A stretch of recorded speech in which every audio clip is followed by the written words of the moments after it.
thought it was real. First of all, there's supposed to be the moon in the foreground. Yeah, it's sharp. And then he would have thought there were two because people perceive the world and look like the world. But this picture changed the world. This is when humankind, if you will, discovered the earth. This is when we realized, I think, in a way that people haven't really grasped before, that the earth is a planet, like other planets, and it has enormous weather patterns, and it's fantastically round.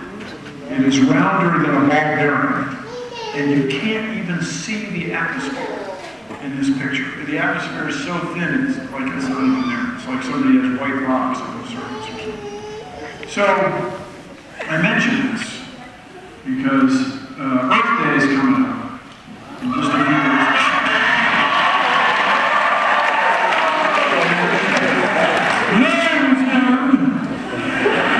I rode my bicycle to the very first Earth Day. I grew up in the city of Washington, D.C. Rode my bicycle to the Washington Monument, locked my bike to a flagpole, which they don't let you do anymore.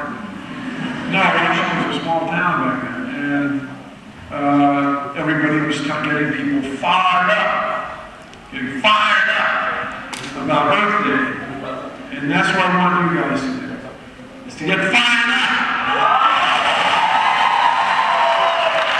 And I want you, dare I say it, change the world.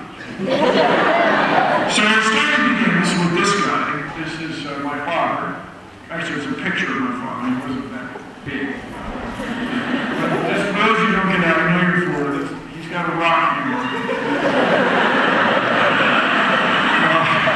Just so you're clear. My father was quite the rock hound. He's quite the amateur geologist. He spent a lot of time with rocks. The only geologist here, geology majors, and maximum dies. These geologists are fired up. You'll recognize them. You'll see them. They walk around like this. Look, it's another one. There's just rocks. So this one's different, man. So, my father was not a scientist full time. He had at least one really good idea, I have to say, and that was to marry this one.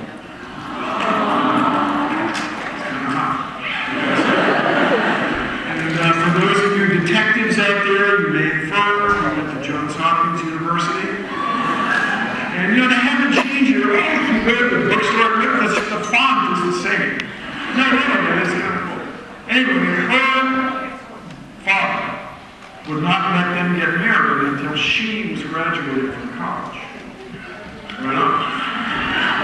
And this is in the year 1941. So my dad was graduated. He was under pressure to go to law school. He didn't really want to go to law school because he heard bad things about it, I guess. So he wanted to have money for a nest egg, as the saying goes. So he took a job on Wake Island. Now, if you've ever heard of Wake Island, you go to Hawaii and then you go almost that far, not farther than that again, in west, in the Pacific Ocean, in this middle of nowhere coral reef called Wake Island. And in this picture, there it is. There's no place to land a plane in 1941. So my dad and his colleagues were building an airstrip. And my father was the college kid, so he was the quartermaster. He kept track of the tools, and by at least one family man, he was responsible for refueling these planes. So this is before there was a runway. This is a seaplane.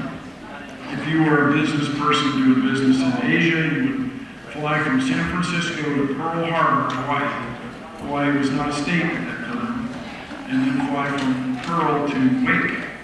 And then from Wake either to Midway, which is midway, or to Shanghai.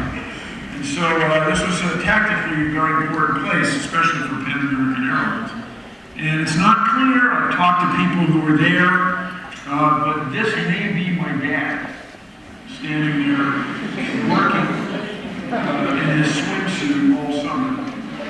And he said it was a great job. You know, there were no girls, which was not good, but they were making money, no place to spend it. And he said they would watch movies almost every night, and it would rain, and they would just sit there because the rain was so warm. We're in the tropics, cool. We're just hanging out. This is great, and that was all cool through the summer of 1941. That was great. And then he was making money, decided to stick around, and nobody really thought anything would go wrong. You know, nobody really thought that the Japanese Navy would attack this little island in the middle of nowhere. But for those of you unfamiliar, it was December 8th on Wake Island because of the International Date Line. It was December 7th in Pearl Harbor. The same morning, Wake Island was bombed. Pearl Harbor was bombed. Several targets in the Pacific were bombed by the Japanese Navy. And my grandmother kept this picture. And they kept this paper. And the Evening Star used to be a newspaper in Washington, D.C. back when every town had two papers, one in the morning and one in the evening. And the Evening Star was in the morning. No, it was in the evening. That's right. Very good value. 3 cents. And you know, the grown-ups will go on with you. Back when I was young, you know, the Christmas holidays were very important. Now it's just commercialized. It's just all about selling. Okay, below the fold on the same paper, 14 shopping days till Christmas. The world has ended. The world as we know it has ended, and 14 shopping days till Christmas. But it was for war bonds. Was for war bonds and so on. So my dad disappeared. No one knew what happened to these guys. Their radio was bombed. There was no way to get a ship out. They were surrounded. They fought back for 2 weeks. My dad and his colleagues fought back for 2 weeks. Sank a couple of small Japanese ships, and then eventually the Japanese showed up like a flotilla. Anyway, these guys disappeared. They did not have internet access in 1941. There was no Twitter, no Facebook. Yeah, what did they do all day? They did something, all right? Anyway, meanwhile, so it turned out that these guys fought back and they were captured and taken to, most of them were taken to China, to prisoner of war camp. By the way, if you get a chance to spend 4 years as a prisoner of war, I would not do it. It sounds like fun. It sounds really kind of sucks. So, my mom, for those of you who are familiar with small things, my mom went to Goucher College. Back when Goucher College is now a liberal arts school outside of Baltimore, but back then it was in the city of Baltimore, and it was what people called the sister school of Johns Hopkins. Johns Hopkins was all men, and Goucher was all women, so my mom went to Goucher, and the dean of students was a gal named Dorothy Stimson, who happened to be the first cousin of the Secretary of War, Henry Stimson. By the way, Henry Stimson was the Secretary of War, not the Secretary of Defense. And I often wonder what would be different if we changed it back to the Department of War. Like, we're not defending our oil fields on the other side of the world. But maybe we should do something else.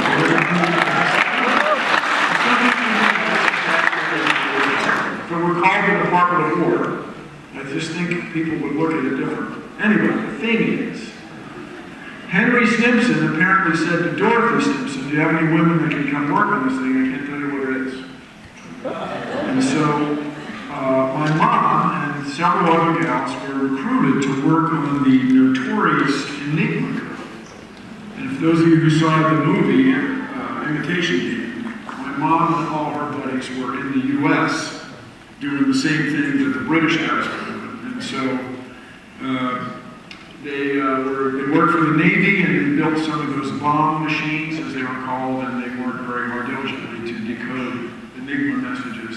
And I forgot this if you saw the movie, but the story is that shortened the war about a year and a half.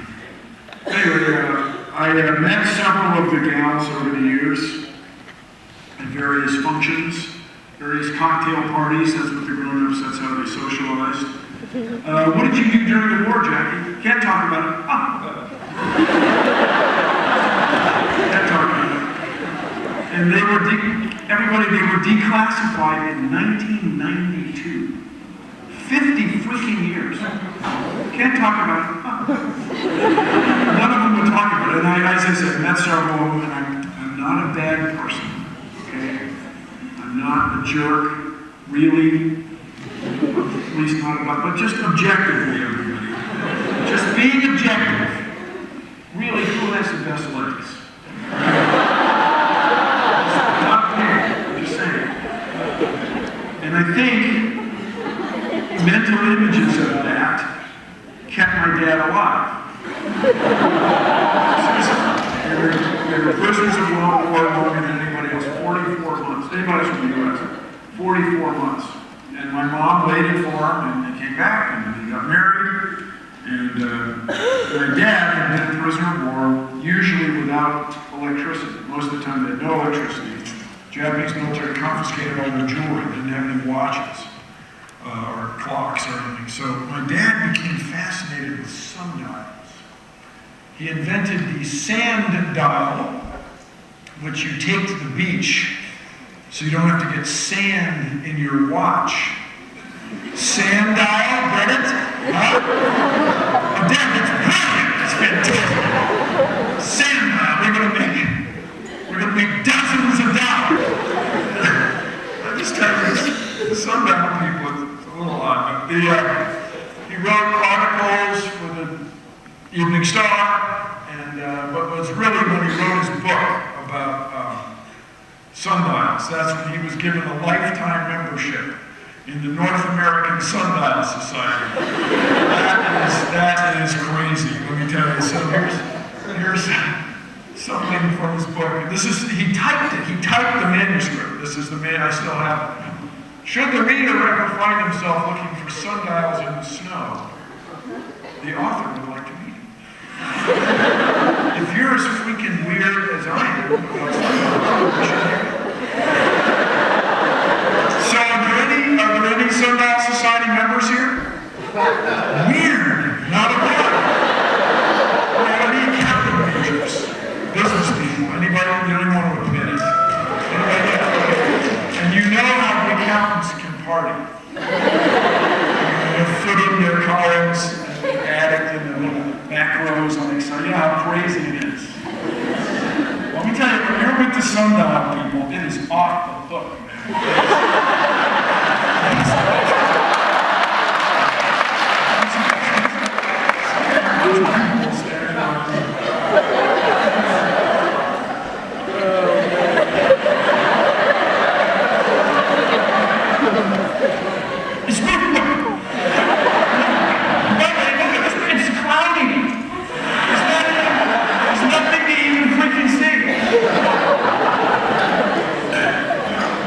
So I thought that as the rebellious teenager, clear thinking, that I had no part in this. Sundial stuff was just a little too weird for me to get involved in that. But a couple years ago, I was at the beach with my family in Delaware, and there was a pizza box, and that's a bamboo barbecue skewer and some wine corks that I found. I found a wine corks. And so it tells you the time. You tilt the box at the same angle as your latitude. Wow, how does that work out? It's mathematics. This is called a polar dial. And the little thing, the little taper in the middle, that's where you look. That's the notice. Anyway, by nowadays you take a picture of the sundial with a watch in the picture to show that it works. So what about the sand? Anyway, that aside. So I guess it was the year before last, I had a beer carton that I found. Style of dial. So you can make sundials in all different shapes and all this stuff. I thought that I had not been affected by this, but I guess I had been. And one of my father's great ideas, one of his many visionary concepts, was to turn the Washington Monument into a giant sundial. That's brilliant. That's fantastic. And for those of you familiar with Washington, so I don't want to shock you, I know you live in Florida where the sun shines every day and you're near the tropics, you don't really consider these things too much, but in the regular world, in the regular world, in the summertime, the sun is high in the sky and shadows are short. In the wintertime, the sun is low in the sky and shadows are long. So if you go to this time of year, when it's spring, the cherry blossoms are out, it's all very cool, you can walk along with the shadow. It moves like that fast. The earth is that big and this thing is that tall. You can walk along with it. In the winter, the shadow gets very long, and my father pointed out in the articles that we will have to move the White House. Because it's important. You need sundials. What happens in the sundial world is everything that casts a shadow should be made into a sundial. Everything that sticks up really should, okay.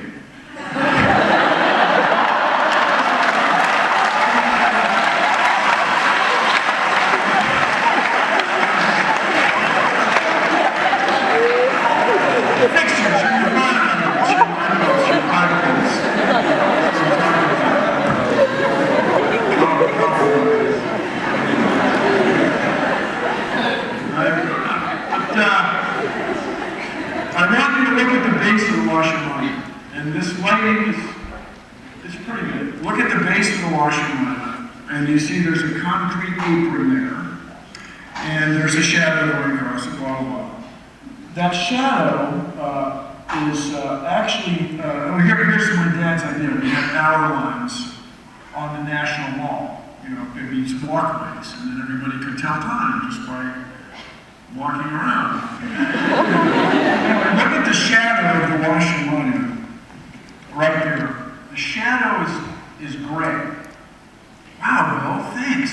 I've never noticed that. The shadow's gray. But if you look closely, go outside with something white, like my shirt would be good, and make a shadow on it with your finger or a pen or your friend's head, whatever you do. And you'll see the shadow is gray, but it's also just ever so slightly, just light blue. And that light blue color comes from the Earth's sky. And we did not have a word for this in English. See, the Earth's sky, next time you're on the moon, should you go there, I hope some of you do, and I hope you come back. Of course, there's certain people. And you'll see, if you look at your shadow in your spacesuit, you'll see that it's stark. The edges of the shadow are sharp. But on Earth, we have an atmosphere. Really? Yes, ma'am.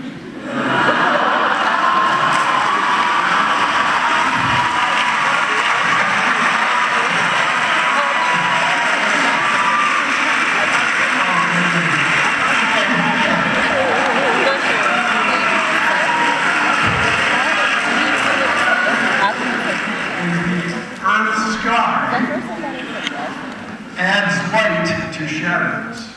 The Earth's sky adds light to shadows, so the shadows are not just gray, they get all this blue tint added. And we did not have a word for this in English, so I was forced to make one up. Cirrulescence. Cirrulescence, the tinge of blue. And this is a great report is, if there are artists out here, photographers, see, everybody's aware, everybody who's able-bodied, everybody who's eyesight, everybody's aware, you can tell the difference between room light and daylight. Everybody can notice that, but most people can't, like, why is that? What is part of it is the Earth sky. So I was in engineering school back in the disco era. And, we might have been working at the car wash, kung fu fighting, and going to hospital. At that time, the United States managed to land 2 spacecraft on the surface of Mars. Now, Mars is quite a ways from here. And it's really an astonishing thing that these guys and gals pulled off in 1976. And this is an amazing picture. This is the first color picture. Went around the world. It was in the Tampa, what is it? The Bugle? The Bears? Anyway, it was on the cover of your paper. And the Papua New Guinea Gazette. And the Oslo Times, whatever. And apparently this went on for a day and a half before anybody looked at the picture with sort of a critical eye. And apparently they were looking at these shadows. And they said to themselves, I paraphrase, somebody said, and I was at a meeting, it's got to be 3 years ago in November at Caltech at the Jet Propulsion Lab. And the guys were there who did this. And so somebody said, hey man, I don't think the sky on Mars is blue. And the other guy says, well, what do you mean? It's a planet. And I paraphrase, because you're scientists. I know, but like, dude, it's like a different planet.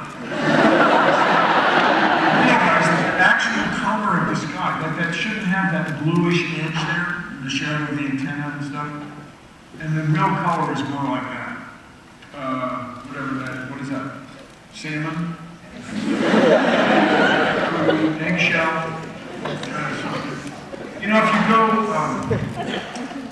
If you go to Nordstrom, where they sell women's stockings, it's in the upper right,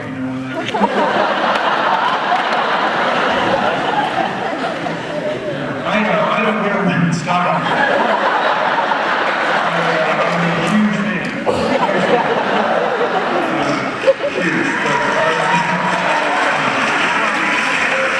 I think about it. Anyway, through the success of the Science Guy Show, I got invited to a meeting at Cornell University. And it was about the Mars rovers, which are now called Spirit and Opportunity. And they had these engineering drawings out on this big table, J-size drawings, if you're scrolling on those. And they had this picture of this thing.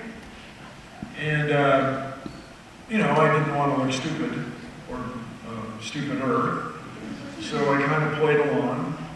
That's a great thing, guys, really nice. It's one of the best things like that. So eventually, what is it? Oh, Bill, that's your photometric calibration targets, what that is. Photometric calibration. So it's a test pattern. Cameras. They didn't want to have the same problem, or they didn't know the real color of the sky until they messed around with it. Anyway, it casts a shadow, and you see those colored coupons? That's what they call them. And it's the silicone rubber.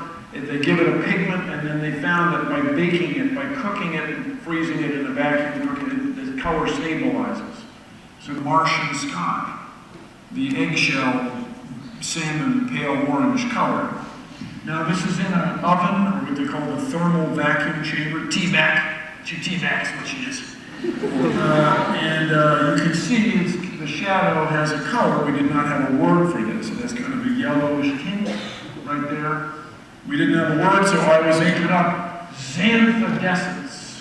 Xanthidescence. What's that with an X, people? Come on, sexy.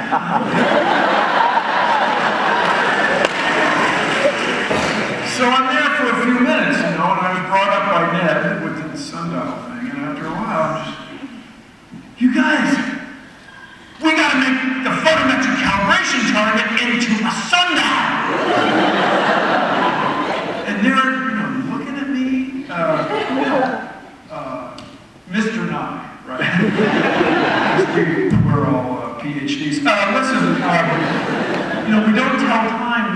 sundials, dude. It's a freaking space program. No, it'll be cool! You can live in time on another world! It'll be like those guys who speak Klingon.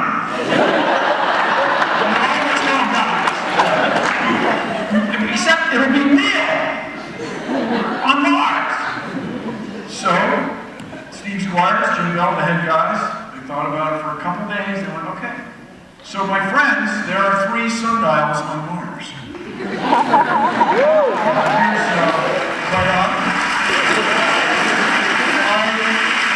I apparently was not the first guy to suggest to be a sundial. I was the first guy jumping out of his chair, waving his arm. Another thing, there are 2 things I brought to the party that are important. When you're in a temperate latitude, even here in Florida, people think of a sundial having a triangle sticking up. That's called the gnomon. That's the Greek word to guide. When you're in the tropics of a round planet, like the Earth, for example, you want a symmetrical thing. If you go to Cuba or whatever, you'll see sundials with rectangles or just a stick. What in English usage is usually called a noon pole. And so that's what we have. In this picture, Husband Hill is named after Rick Husband, who was killed in the Columbia shovel wreck. But there it is, down there in the corner. Mars dial, whimsically spelled upper lowercase, so it's brilliant. And if you look at one of them up close, you can see the orange shadow contributed from the Martian sky. So that's the Spirit rover right there. And this is the Curiosity rover. You can see the 10-year difference in the quality of the cameras. It's very cool. And so we didn't have this word in English. I had to make it up.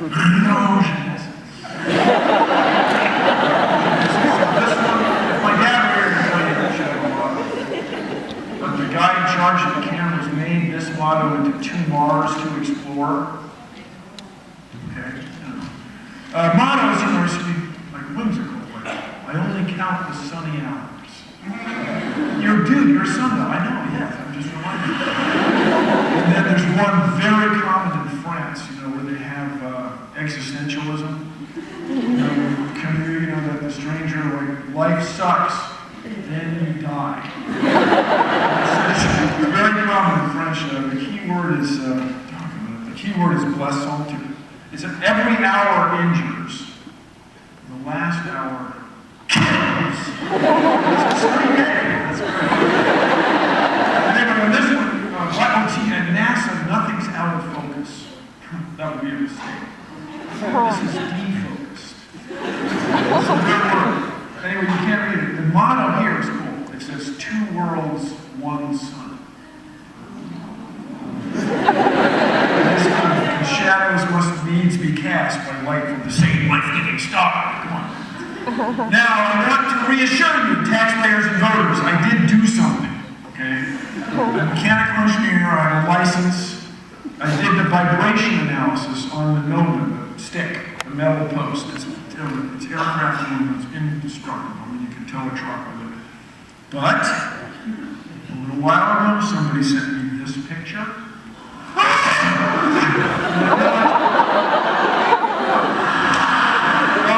Kids with your Photoshop. But my heart was in my throat, but it's not how it's assembled. It turned out to be a guy named Doug Ellis. If you ever visit the Planetary Society website, Doug is a frequent contributor. He and his buddies, they make images from points of view in space that spacecraft have never been to, but they're scientifically accurate. This being not exactly scientifically accurate. Let's say now, the reason I brought this stuff up about Mars, let's say that this picture of the sun represents the sun. And this picture of the Earth would then in turn, if I'm going too fast, would represent the Earth. Now, for those of you unfamiliar with astronomical usage, the Earth is considered to be 1 astronomical unit from the sun. So it's an approximation of the Earth's orbit is perfectly round, this and that. But 1 AU is an astronomical unit. It's easy to remember. Any astronomers here? You walk up to the astronomer and you say, how far is the Earth? You say, first we get his attention. You go, hey, you! How far is it from the Earth to the Sun? And he will snap back. What, hey, you! Anyway, the other 180, Mercury is about 40% smaller, 0.48 planet Mercury. Venus is 0.7 AU, and Mars is 1.5 times as far on average. Mars' orbit is considerably more elliptical, but it's 1.5 times as far away. And these small changes change everything everywhere. All right, these data were taken from the Sojourner rover back in 1997. And this is where we measured directly the pressure of the Martian atmosphere. It's 0.7% of the Earth's atmosphere, 0.007 of the atmospheric pressure on Earth. And you probably, I hope you've heard this expression. That's why the Martian atmosphere is too thin to help you, but too thick to ignore. That's what led to the 7 minutes of terror when the Curiosity rover landed there. Now, when I was young, we expressed atmospheric pressure in a unit called millibars, which is based on a metric system. And so the Martian atmosphere is 7 millibars. That same unit is now called a hectopascal. Because we standardized everything with the System International. So they didn't want bar because they had a 10 to the 5th, they want 10 to the 3rd or 10 to the 6th, they want thousands or millions, no 100,000. So now it's 7 hectopascals, and I hope you guys will shorten that, contract it, we'll call it 7 heps.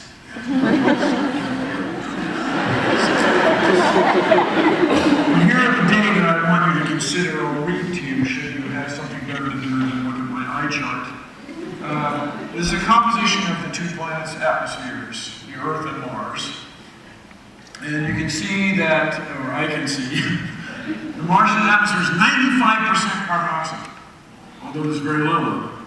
And the Earth's atmosphere is barely 0.03%. You follow me?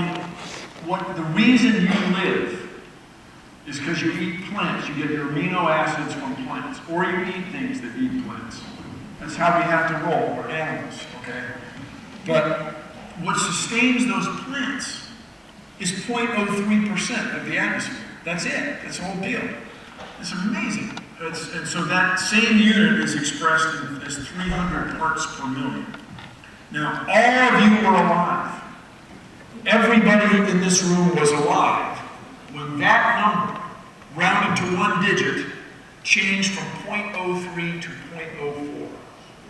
That tiny change in what seems like an insignificant fraction of the Earth's atmosphere is changing the world. And that's where I want you guys to change things for the better. Now, if we go back from Mars, past the Earth, to Venus, Venus is an extraordinary place in the other way. It has 90 times the pressure of the Earth's atmosphere. The Venusian atmosphere, by the way, it's Venusian. In the 19th century, the adjective to describe Venus, things having the characteristics of or pertaining to Venus, was venereal. We had to come up with a new adjective. The Venusian atmosphere is extraordinarily thick, 90,000 heps. And I hope you guys remember playing this game, okay? Where you can't start on the floor. It's like lava. And you can't drink out of the sink because it's like acid. I'll tell you something, on Venus, it's really like that. It's so hot on Venus, how hot is it? It would melt lead. You go out there with your fishing ways, and there's not a lot of fish, they'd be turned to cinder. And so we do not want to be Venus. Very undesirable. Everybody dies. Now let's go back to the Earth. We've been to Mars, we've been to Venus. We go back to the Earth, where where the atmosphere is neither extraordinarily thin nor is it extraordinarily thick. The atmosphere is just right. And you have to get kind of a low angle to even see the atmosphere of the Earth. It looks like this picture's out of focus, but that's not really it. Or it's not defocused. That's the atmosphere right there. If we had some extraordinary car on some extraordinary ladder road, be a ladder car on a ladder road, and we could drive straight up, except here, we could drive straight up for an hour, but here it would be more like 3 hours. We drive straight up.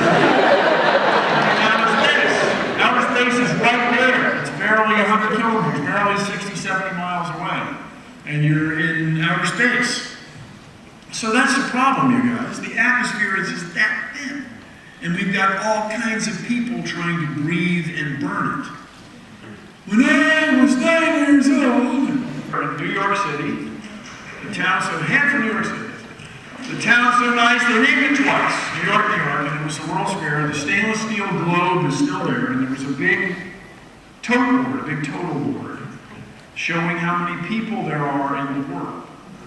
And we just missed it. And I'm with my dad at this part of the story. This is the guy who holds the car over, is taking pictures of the odometer as it changes from 99,999 to 100,000. And the cop says, "Sir, what are you doing?" "Taking pictures of you." "Okay, really, let's go. It's a highway." What do they do with the pull behind you and flash the lights and force you into the right lane if you're going too slowly? There's a lot of that. Anyway, we just missed it changing from 2,999,999,999 people in the world to 3 billion people. It just had changed like a couple hours before we got there. Not the greatest disappointment in my life, but would have been fun. As of about noon today, I captured this number from the US Census population clock. The world is now well over 7.2 billion people. So in my lifetime, in just my lifetime, the world's population is substantially more than doubled, like 30% more than doubled. And that's the problem, you guys. This is not rocket surgery. There are 7+ billion people trying to live in the same atmosphere that 1.5 billion people in my grandfather's time used to live in. And you know, I know here in Florida, we have trouble talking about this, but this is the estimated sea level rise from your own government's estimation. I mean, nobody's in this business measuring you, and this will be the amount in inches, which is a primitive unit from the old days, that the ocean will rise here in Florida. And just to give you something to think about, I hope you've seen pictures like this. This is Florida after. We are right about here, but this is if things keep going the way they are, this is what you're going to expect. The sea level rise of, a few meters and 18 feet, and the world will be very, very different. All these people are going to have to move from South Florida. Oh, this is supposed to be South Florida. South to here and beyond. Now, if the governor and everybody keeps up this idea that it's not really happening, maybe, exotic places like Georgia and then we're going to build a fence, people are going to be displaced. Where are they going to go? How are they going to make a living? Where are we going to launch rockets and all these exciting things? So I found this today also. This is classic. So Florida rural station temperatures, 8 stations. Somebody is using these data, cherry-picked, or orange-picked, or citrus-picked, to show the green line that actually Florida is actually getting cooler. Dude, same guys picking 8 different stations, and Florida's getting warmer, because these are from urban areas. And I mention this, you guys, because the reason you're in college, the reason you're here is to learn to think. Oh, there's somebody, what? Yeah.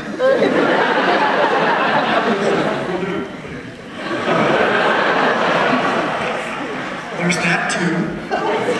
So, this business about thinking is really important. And the most important skill I hope you get out of being in college is learning to think critically. Learning to use your brain in here, not this is mine, yours, to imagine a reality, to come to grips with what's really going on. So many of you may have seen this. I was on Big Think, which is a website. I was living out west at the time, and then I came to New York. I had to be someplace at 5 in the morning, which is really 2 in the morning. And so I was kind of tired, and this guy asked me about creationism, and I just kind of said something that was heartfelt, but an offhanded remark, and this thing has had almost 7 million views. I'm glad it's had a lot of views, don't get me wrong, but it shows you that people are interested in it. I said, if you're a creationist, if you believe, rather, that the earth is 6,000 years old, knock yourself out. Don't make college students believe it. That's crazy. We need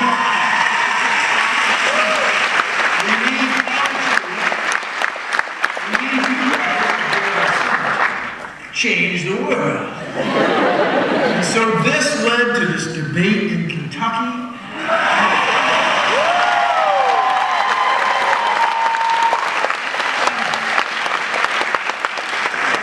Some of you are familiar with it.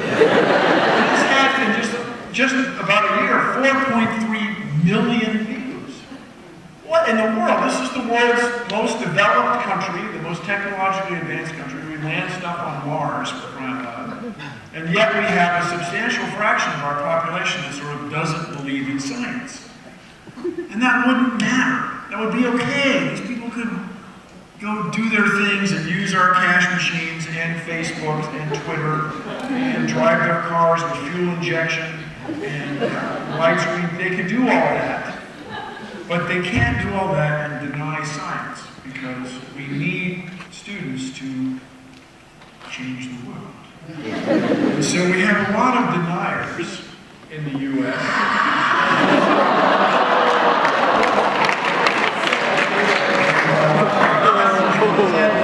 The Creation Museum, that guy Ken Ham, whom I debated, along with his other extraordinary beliefs that the Earth is 6,000, what he seems to believe, the Earth is 6,000 years old.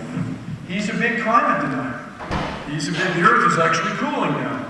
Mr. Well, no, it is not. But here in Florida, you guys take it up a notch. My God.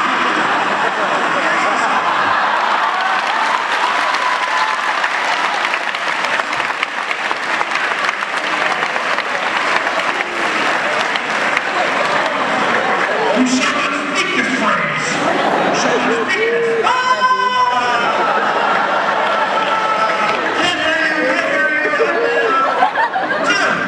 Dude.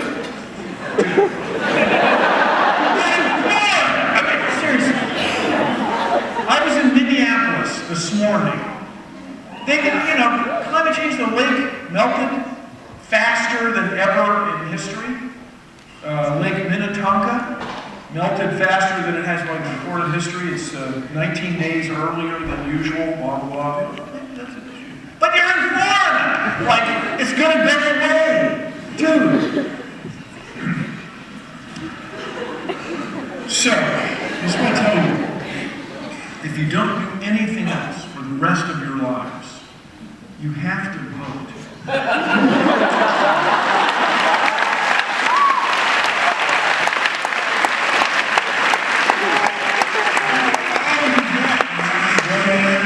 That's all you get. For those of you who don't want to vote, who want to tune out, would you just shut up?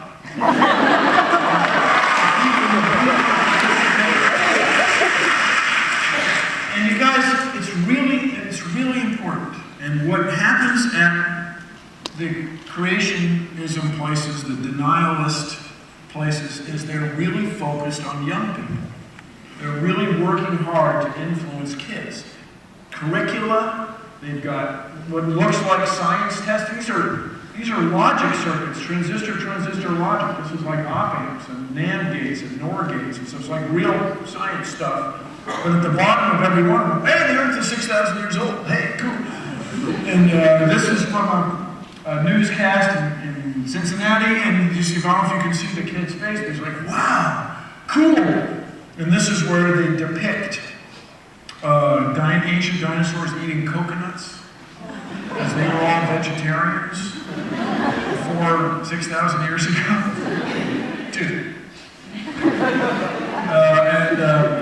I remind us all that for me, as a guy who grew up in the U.S., I'm so old, I was here when we landed people on the moon and walked around and we came back.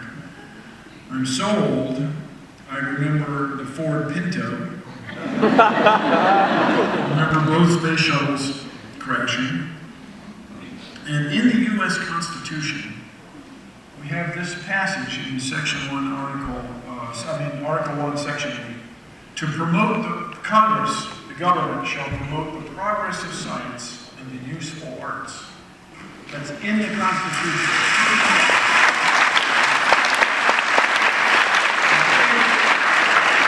Useful arts is sort of 18th century speak for engineering.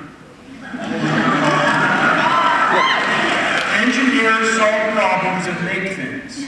Yes, I know, sometimes it's a little troubling, where, your pants don't reach the floor.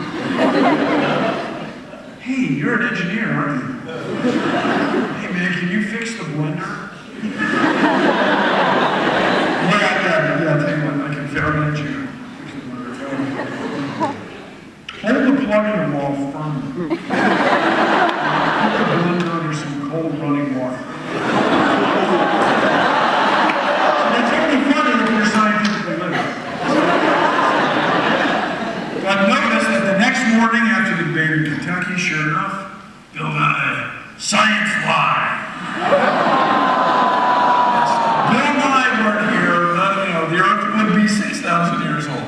It's just like, this is a family band. This is somebody raising kids to believe that the Earth is somehow this extraordinarily young thing, completely inconsistent with everything we observe in nature all the time.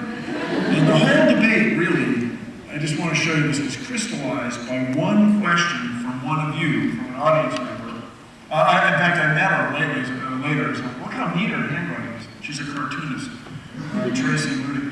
What, if anything, would ever change your mind? What would ever change your mind?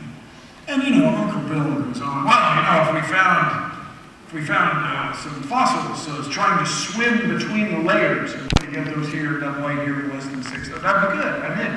We'll take a meeting. But if you remember, he said nothing. Nothing would change his mind. He's done it. He's in. Nope, can't hear you. Just imagine if this guy were on a jury and you were accused of something, or you're just trying to get your money back from the damage to the body. Anything. Nope, evidence doesn't matter. I'm good. Just imagine. God, it's just, I can't tell you how serious it really could be. Now, when it comes to climate change, I'd like to talk again briefly about me.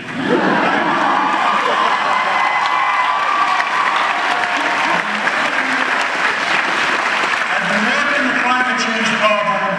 I love that song, yes.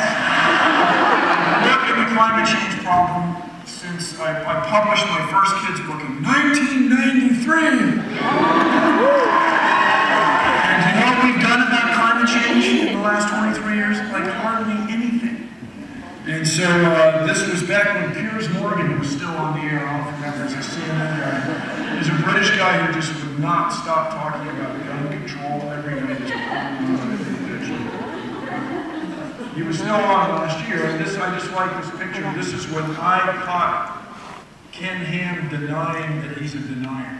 I just wanted to read it.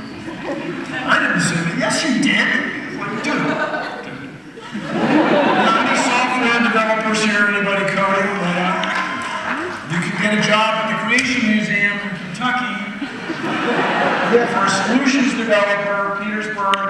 is across the Ohio River from Cincinnati. Like, it's near civilization. And you can, they want a new programmer. There's some skills they need, just routine stuff, Visual Studio, and Agile is good. And if you can write a server 2008 plus, 2008, I guess is good. They want that too. But there's something else you have to do. You have to prove your firmness in your walk with Christ, or some Bible passage, and you have to defer praise to God. Now, you can do that if you are a private company. You can sort of do that. If you're just a family business, you can do stuff like that. Oh, there's another thing. You can't be gay. You can't be homosexual and work there.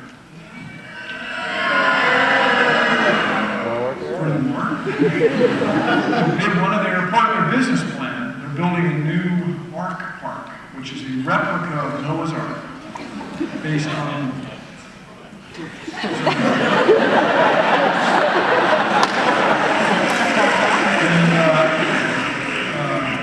in order to have enough money for that project, they're counting on getting tourism dollars or tax breaks from the Commonwealth of Kentucky. You can't do that. You can hate me, you can hate the president, you can hate the Supreme Court, you can hate everything. But you're not allowed to do that. You're not allowed in the United States to base hiring on religious or sexual preference. I'm sorry, it's a rule. We call it the rule of law. I'm not making it up. These guys,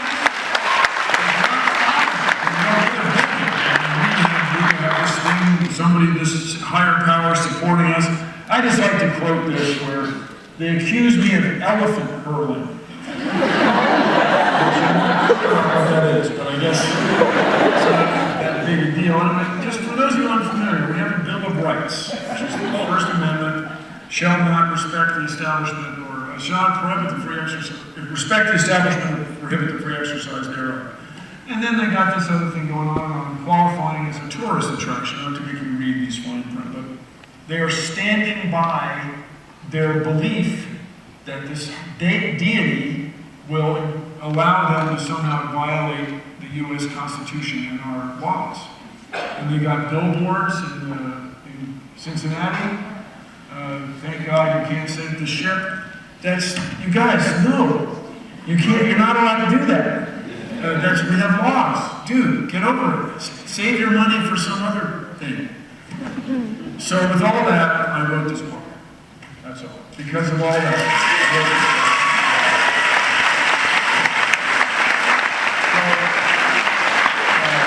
It's all about that. And so the book starts out, for those of you, for some reason, there's 20 in the carton, everybody. They make great gifts. Some of you haven't studied. I talk about the debate a little bit, but mostly it's about evolution. It's a primer on evolution. And I'm really proud of it, and I appreciate any of you people purchasing it. I love you guys. For those of you who haven't looked through it yet, I love you, Ben. For those of you who haven't looked through it, I just want you to know, I'm not trying to rip you off, okay? I made some drawings. And I thought that they'd hire like a real, artist to like make them look like, a real thing, But no, they just used my sketches. So for those of you biology people here, these are Life domains according to Bill. And I gave the Vera. I took 3 years of Latin. Did you put it back? As it can be. First it killed the Romans, and now it's killing me. On the paper, the book cover, we write, in case of fire, throw this in. But it is an interesting thing. In ancient Rome, apparently, they did not have a plural of the word virus. No one ever thought they needed it. Woohoo! But it is the second declension noun, and so I made it the Vera. So I'm declaring, biology people, that the Vera are a domain of life. Whoa! Let's go outside now, we're going to fist it out. Because I claimed the Vera wouldn't be there without something to verify.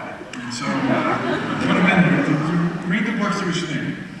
then the big problem that people have with evolution, I think, in my opinion, which is probably correct,